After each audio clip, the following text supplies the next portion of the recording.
அன்பு நண்பர்களுக்கு வணக்கம். ஜாசபீடியா சேனலுக்கு உங்களை அன்புடன் வரவேற்கின்றேன். இன்னைக்கு நாம கேட்க போற கதை அனுமன் காவியம் அத்தியாயம் 22. கதைக்குள்ள போகிறதுக்கு முன்னாடி என்னுடைய சேனலை நீங்க இதுவரை சப்ஸ்கிரைப் பண்ணலனா சப்ஸ்கிரைப் பண்ணிடுங்க. அப்படியே மறக்காம பக்கத்துல அந்த பெல் ஐகானையும் பிரஸ் பண்ணுங்க. சரி, வாங்க நாம கதைக்குள்ள போகலாம். அத்தியாயம் 22. அனுமனின் மடி மீது வாலியின் சிரம் வலியால் துடித்து முணங்கியது. தரையில் கிடந்த உடல் புழு போல் நெளிந்தது. மார்பில் புதைந்து கிடந்த ராமபானமோ வாலியின் உடலில் ஓடிக்கொண்டிருந்த குருதியை மண் மீது ஒழுகுவிட்டபடி இருந்தது. வாலி வீழ்ந்து விட்டதை அறிந்து குறிப்பாய் அவனது குருதி மண் தீண்டியதை உணர்ந்த பிறகே ராமனும் லட்சுமணனும் அவன் அருகே வந்து நின்றனர். கோதண்டமும் கையுமாக தன் காலருகே நின்ற ராமனை வேதனைக்கு நடுவில் கண்ட வாலி, ராமா, நீயே என்னை வஞ்சகமாக தாக்கினாய் என்ற கேள்வியை தான் முதலில் எழுப்பினான். அதற்குள்ளாகவே அவன் மூச்சு முட்டியது. ராமன் பதிலேதும் கூறாமல் வாலியை வெறித்தான். ராமா, எனக்கு பதிலை கூறு. நான் உனக்கு எந்த வகையில் விரோதி? என்னை ஏன் வஞ்சகமாய் ஒளிந்திருந்து தாக்கினாய்? இது எந்த வகையில் நீதியாகும் என்று திரும்பவும் வலிந்து முனைந்து கேள்வியை எழுப்பினான் வாலி. ராமனும் தன் திருவாய் மலரத் தொடங்கினான். வானர வீரனை, மனம் கொண்ட மாந்தர்களையே மனிதர்கள் என்கிறோம். அப்படிப்பட்ட மனிதர்களின் மன அமைப்பும் விலங்கின் உடல் அமைப்பும் கொண்ட நீயோ மனம் சார்ந்த தர்ம நியாயங்களை புறம் தள்ளி விலங்கின் உடல் சார்ந்த பசி காமத்துக்கே முன்னுரிமை அளித்து வாழ்ந்துவிட்டாய். எனவே உன்னிடம் தூக்கலாய் தெரிந்தது உடல் சார்ந்த விலங்கின் அம்சங்களை. விலங்குகளை வேட்டையாடும் பொழுது அதன் எதிரில் நின்றுதான் அதை வேட்டையாட வேண்டும் என்றில்லை. மறைந்திருந்தும் அதை வேட்டையாடி வீழ்த்தலாம். எனவே தான் உன்னை வீழ்த்த எண்ணிய நான் உன் எதிரில் நின்று வீழ்த்தவில்லை என்றான் ராமன். வாலியின் மனம் அதனால் எல்லாம் அமைதி அடையவில்லை. ராமா, இதென்ன விளக்கம்? உன் விளக்கத்தில் சாதுரியம் உள்ள அளவு சத்தியமில்லையே. என்னை வீழ்த்துவதற்கு இப்படி ஒரு நியாயத்தை கற்பிக்கும் நீ பெரும் கருணையுள்ளவன் அல்லவா? உன்னை எப்படி நீ ஒரு வேடனோடு ஒப்பிட்டுக் கொள்ளலாம்? நான் மனிதனோ விலங்கோ? என் மீது உனக்கு ஏன் கருணை இல்லாது போயிற்று? இதென்ன பாரபட்சம்? கொட்ட வரும் தேலை கூட காத்து ரட்சிப்பது தானே சாதுக்களின் செயல். கொட்டுவது தேலின் இயல்பு, காப்பதல்லவா சாதுக்களின் இயல்பு. மரவுரி தரித்த சாதுவான உன்னிடம் அது எப்படி இல்லாது போயிற்று? அந்த உயிர் துடிப்பான நிலையிலும் வாலி கேட்க நினைத்ததை கேளாமல் விடவில்லை. ராமனின் வதனத்தில் மெல்லிய புன்னகை ஒன்று அரும்பத் தொடங்கியது. உள்ளத்தில் கருணை தோன்றிடும் பொழுது அதன் எதிரொலியாய் முகத்தில் காருண்யமிக்க புன்னகையும் தோன்றுவது ஒன்றோடொன்று தொடர்புடைய செயலே. உனக்கு ஏன் என் மேல் கருணை இல்லாது போயிற்று என்று கேட்ட வாலிக்கு ராமனின் முகமே அது எப்பொழுதும் என்னை விட்டு நீங்கியதே இல்லை என்பதை உணர்த்துவது போல் ஆனந்தமாக நோக்கியது. ராமா, ராமா, உன் புன்னகை வதனம் என் நெஞ்சில் நிறைக்கிறது. காண கிடைக்காத காட்சியாக இதை நான் கருதுகிறேன். இப்பொழுது இங்கே காட்டும் கருணையை ஏன் முன்பே காட்டவில்லை? இதற்கு ஒரு பதிலை நீ சாதுரியத்தில் கூறக்கூடாது, சத்தியத்தில் கூற வேண்டும் என்று துடிதுடித்தான் வாலி.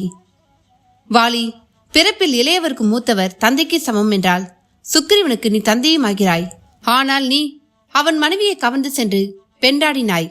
உனக்கும் சுக்கிரீவனுக்கும் இடையில் கிஷ்கிந்தைக்கான உரிமை போர் நிகழ்ந்த பொழுது மண் சார்ந்த அதனுள் மனையை நீ புகுத்தியது பெரும் பிழை. அந்த பிழையே என் கருணையை தடை செய்தது. அடுத்து இந்த வனமும் உன் கிஷ்கிந்தாபுரியும் இஷவாகு குலத்தவரின் சாம்ராஜ்யத்தில் வருகின்ற பகுதிகளாகும். அவ்வகையில் இதற்குள் நடக்கும் நன்மை தீமைகள் அதன் சாம்ராஜ்யத்தின் அதிபதியே சாரும். இன்று இந்த சாம்ராஜ்யத்தின் அதிபதியாக வீற்றிருப்பவன் என் அருமை தம்பி பரதன். இது அவனை அல்லவா சேரும். அவனை என்னை வனவாசியாக்கி இங்கு நான் அதிகாரம் செலுத்த அனுமதி அளித்துள்ளான். அந்த வகையில் தர்மத்திற்கு எதிராக நடந்து கொண்ட உன்னை தண்டிக்கும் உரிமை எனக்கு வந்துவிட்டது. அந்த கருணையின் பெயரால் நிறைவேற்றாது விட்டால் நான் தர்மத்தை காக்க தவறியவன் ஆவேன். அதனாலேயே நான் உன்னை அழிக்கும் விஷயத்தில் அரசனை போல் நடந்து கொண்டேன். இதற்கு மேலான சில நியாயங்களையும் நீ தெரிந்து கொள். உன் தம்பி சுக்கிரீவனை நான் தோழனாக்கி கொண்டு விட்டேன். அந்த வகையில் தோழனின் எதிரி எனக்கும் எதிரியே. அதற்கு மேலாக நீ யுத்தத்தை புஜபலத்தால் மட்டுமே நிகழ்த்துபவன் இல்லை. சொர்ணமாலை வழியாக இந்திரஜாலத்தாலேயே எதிரியின் பலத்தில் சரிபாதியை அபகரிப்பவனாக இருந்தாய். இது மிக கீழ்மையான செயல். சம பலமுள்ளவர்கள் மோதுவதே யுத்தம். இதற்கு முன் நீ பெற்ற வெற்றிகளும் இதனால் மதிப்பை இழந்துவிட்டன. உன்னுடைய இந்த இந்திரஜால மாயையை தந்திரமாக வெல்ல உள்ள ஒரே வழி மறைந்திருந்து தாக்குவதுதான். அதனால் மறைந்திருந்து தாக்கினேன் என்று நெடிய விளக்கம் அளித்த ராமனிடம் அதற்கு மேல் கேள்விகளை எழுப்ப வாலியால் முடியவில்லை. ராமா, எனக்கு எதுவும் பட்ட பின்பே புரிகிறது. நீ முன்பே கூறியது போல் மனதை விட உடம்பை நான் வலிதாக வைத்துக் கொண்டு விட்டேன்.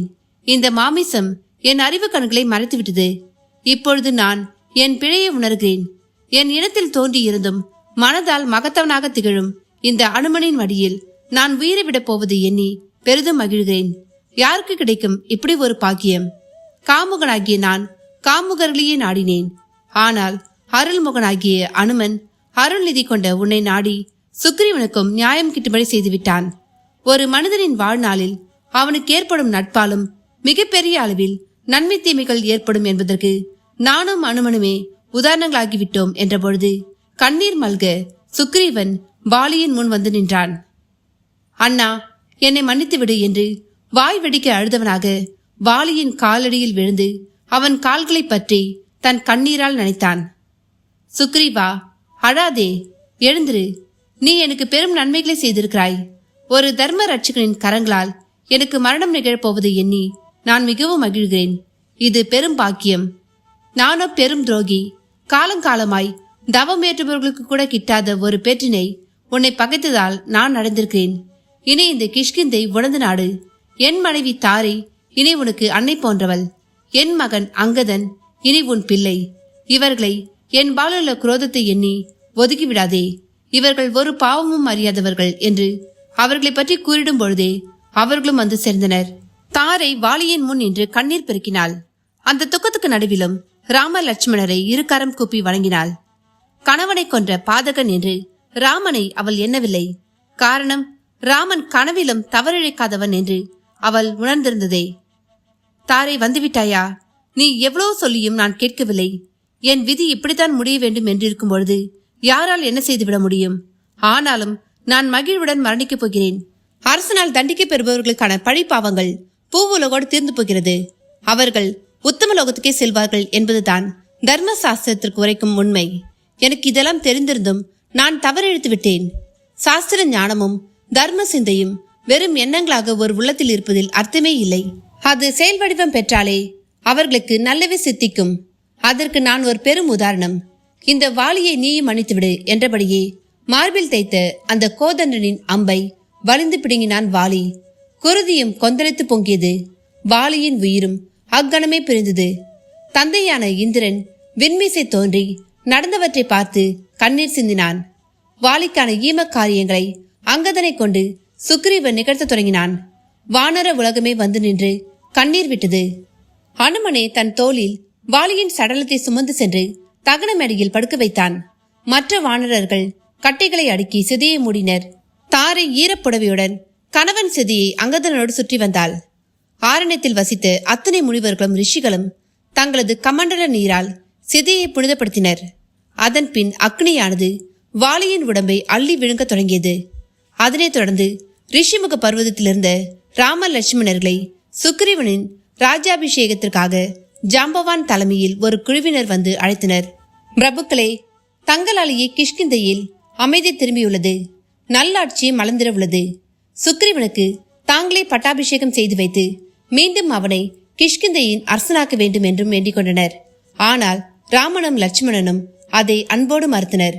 அன்பர்களே, நாங்கள் இப்பொழுது வனவாசிகள். எங்களது வனவாசம் முடிய இன்னும் ஓராண்டுக்கு மேல் உள்ளது. அதுவரை பட்டண பிரவேசம் செய்யவோ அரசு நிகழ்வுகளில் கலந்து கொள்ளவோ எங்களுக்கு உரிமை இல்லை. அவ்வாறு நாங்கள் நடந்து கொண்டால் பித்ருவாகிய எம் தந்தை தசரத சக்கரவர்த்திக்கும் எம் தாயான கைகேயி தேவியாருக்கும் நாங்கள் செய்து கொடுத்த சத்தியத்தை மீறியவர்கள் ஆவோம். எனவே எங்களை பெரிதாக கருதாமல் நீங்களே பட்டாபிஷேகத்தை செய்திருங்கள். எங்கள் சார்பில் சுந்தரனாகிய அனுமன் சுக்ரீவனுக்கு முடியினை சூடட்டும். இதுவே சிறந்த செயலாகும் என்று சுக்ரீவனின் பட்டாபிஷேகத்துக்கு ஒரு வழியை காட்டி ஆசிகளையும் வழங்கினர். அதன் பின் சுக்ரீவனுக்கான பட்டாபிஷேகமும் இனிது முடிந்தது. சுக்ரீவன் அரச கோலத்தில் தன் அமைச்சர்கள் சகிதம் ரிஷிமுக பர்வதத்தில் தான் முன்பு தங்கியிருந்த குகையினுள் தற்பொழுது தங்கியிருக்கும் ராம லட்சுமணரை காண புறப்பட்டான். அனுமனுக்குள் ராம லட்சுமணருக்கு இனி சுக்ரீவனும் வானர படையும் பேருதவி செய்ய வேண்டும் என்கிற விருப்பமும் அதை எப்படி செய்ய போகிறோம் என்கிற கேள்வியுமே பெரிதாக இருந்தது. அந்த சுந்தரனால் ஒரு சுந்தர காண்டமே தோன்றப் போகிறதே. என்ன நண்பர்களே, கதையை கேட்டீங்களா? இந்த கதையோட தொடர்ச்சி உங்களுக்கு அடுத்த பாகமா வரும். அதுவரை இந்த கதையை கேட்டுட்டு உங்களுடைய கருத்துக்களை பதிவிடுங்க. நிறைய பேர் என்னுடைய கதையை கேட்குறீங்க. ஆனால் யாருமே வந்து கமெண்ட் போடுறதே கிடையாது. நீங்கள் போடுற அந்த ஒவ்வொரு கமெண்ட்ஸ் தான் வந்து என்னுடைய வீடியோவை யூடியூப்காரங்க அடுத்த லெவலுக்கு கொண்டு செல்றதுக்கு எனக்கு உதவி புரிவாங்க. அதனால மறக்காமல் ஒரு சின்ன கமெண்ட் தட்டி விடுங்க. மேலும் யார் யாருக்கெல்லாம் அனுமனை பிடிக்கும்ன்றதையும் கமெண்ட் பாக்ஸில் மறக்காமல் மென்ஷன் பண்ணிவிடுங்க. நன்றி, வணக்கம்.